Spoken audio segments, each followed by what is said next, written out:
Have you ever wondered what's actually holding us back financially? And I'm not talking about the math, or your bank statements. I mean the unseen internal forces that completely dictate our relationship with money.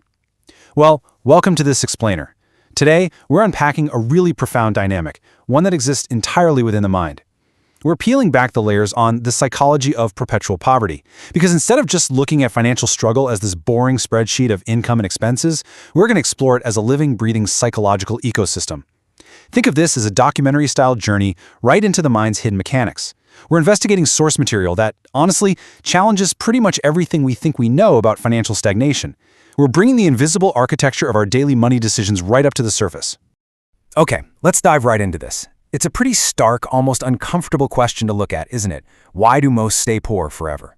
Now, I know the immediate instinct for a lot of us is to point outward, right? To point to the economy, to inflation, or just general life circumstances. But the source material we're exploring today forces us to pivot that gaze inward. It's really a cold open into a psychological labyrinth. By asking why this state lasts forever, we're fundamentally shifting the conversation. We're moving away from just temporary misfortune and focusing on a continuous, enduring state of being. It pulls us directly into the fascinating maze of human behavior. Section 1. The Perpetual Poverty Trap, the Unseen Labyrinth. So we're establishing right out of the gate that we are investigating a closed-loop trap. It's this invisible architecture that we navigate every single day, often without even realizing the walls are actually there. Just look closely at the exact phrasing from our source text. Keep people trapped in financial struggle. The operative word here, the one you really need to pay attention to, is trapped. It's an incredibly powerful verb. The text emphasizes that poverty is heavily rooted in a psychological state of captivity. The struggle isn't just something happening to a person. It becomes a mechanism that actively detains them. It completely neutralizes the idea that moving out of poverty is simply a matter of, getting a better paycheck. Because if the mind feels trapped, well, the physical reality is going to reflect that captivity. Section 2. Defining financial struggle. Beyond the numbers game. To truly understand this, we've got to diagnose the root cause. If we're only looking at the numbers, we're essentially just treating the symptoms of a much, much deeper condition. Bank balances, credit scores, debt-to-income ratios, these are all really just the exhaust fumes of an internal engine. Perpetual poverty is defined here as a continuous state of financial struggle driven and maintained by internal psychological habits rather than solely external factors. And this brilliantly illustrates our core premise. The true trap is built by our own habits. The struggle is driven and maintained from the inside.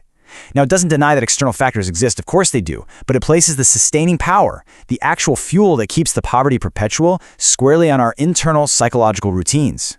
Section 3. The Psychological Habits. The Walls of the Trap. If perpetual poverty is a labyrinth, then our psychological habits are literally the walls that make up that maze. And these aren't conscious choices either. They're deeply ingrained responses. Let's methodically walk through how these walls get built. First, financial struggle initiates a psychological response. The stress hits and the brain reacts. Makes sense, right? Second, the mind forms habits to cope with that struggle. It's desperately seeking safety, comfort, or just avoidance. So the absolutely crucial point is this third step. These coping habits begin to actively dictate financial behavior. We start making choices based on the habit, not the math. And finally, the resulting behavior reinforces the original financial struggle. It's a seamless, almost mechanical process. We're observing a machine in motion, one that continually feeds on itself. Actually, it's really just how the human mind naturally operates under chronic scarcity. Section 4. The cycle of struggle. An inescapable loop.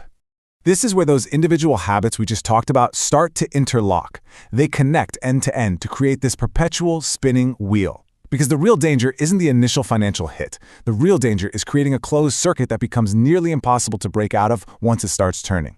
Let's move to and see how this builds in 3 distinct phases. Step 1 is the onset, financial struggle. This is the catalyst. Step 2 is the reaction, psychological habit triggers. This is exactly where the brain's defense mechanisms deploy. And step 3 is the culmination, the perpetual poverty trap. The momentum of this progression is entirely self-sustaining.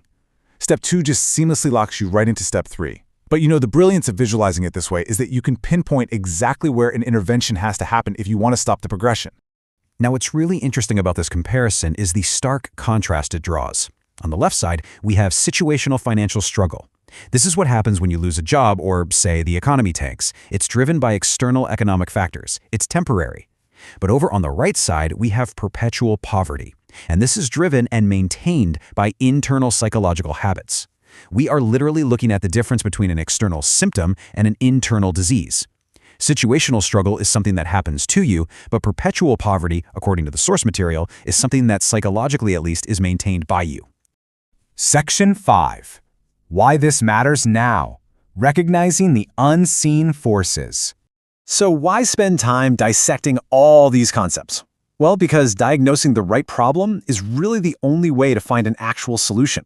If you're out there fighting external economic factors, but your true obstacle is an internal psychological habit, you are never going to win that battle.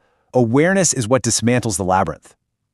And this brings us right back to the exact words that sparked this entire analysis. Explore the psychological habits that keep people trapped in financial struggle.